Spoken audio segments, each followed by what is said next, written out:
আজকের আমি কলকাতা স্টাইলে ফিশ ফ্রাই বানাবো। তার জন্য দেখো এখানে আমি ভেটকি মাছ নিয়েছি, ঠিক ফিশ ফ্রাইয়ের মতন করে এরকম করে কেটে নিয়েছি। আর ভালো করে ধুয়ে তো পরিষ্কার করে তো নিতেই হবে। এবারে মাছটাকে ম্যারিনেট করে নেব। প্রথমে দিয়ে দেবো লেবুর রস,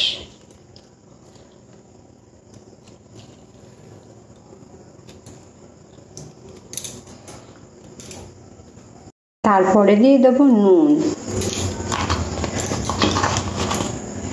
গোলমরিচের গুঁড়ো, সমস্ত কিছু খুব ভালো করে মাছের গায়ে লাগিয়ে নেব।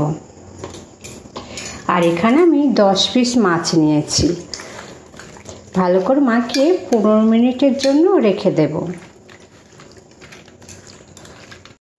মাখানো হয়ে গেছে, এবারে 15 মিনিটের জন্য ম্যারিনেট করে রেখে দেবো। তারপর আমি একটা মশলা বানিয়ে নেব। এবার মশলা করার জন্য একটা মিক্সিং জার নিয়েছি। জারের মধ্যে দিয়ে দেবো 7খানা কাঁচা লঙ্কা ঝালের জন্য, আদা দিয়ে দেব, 15 কোয়া রসুন দিয়ে দেব, আর মাঝারি সাইজে 2খানা পেঁয়াজ দিয়ে দেব।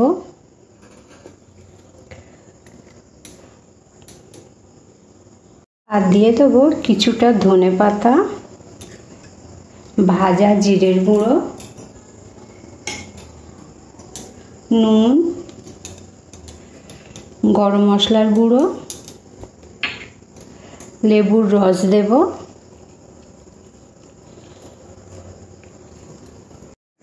আর সবশেষে দেবো একটু সাদা তেল।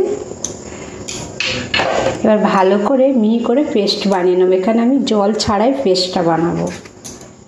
15 মিনিট পরে যে মশলাটা আমি বানিয়েছিলাম সমস্ত মশলা মাছের গায়ে দিয়ে দেব, দিয়ে ম্যারিনেট করে রেখে দেব।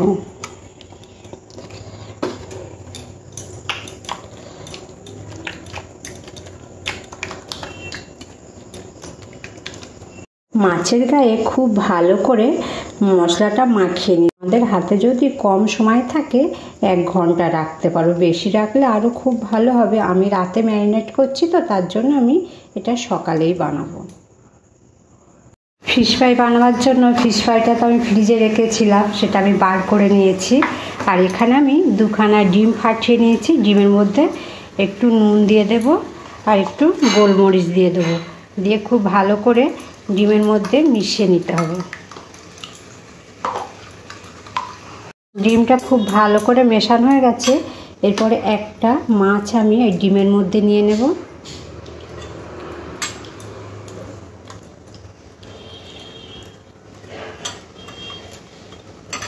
নিয়ে এটা বিস্কুটের গুঁড়োয় লাগিয়ে নেব। ডিমটা একটু সাইড করে দিই।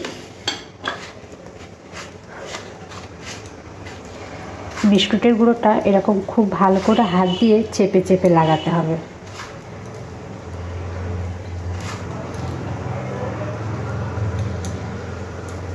এবার 4 সাইডটা সুন্দর করে হাত দিয়ে বা ছুরি দিয়ে সমান করে নিতে হবে, তাতে করে দেখতে খুব সুন্দর হবে।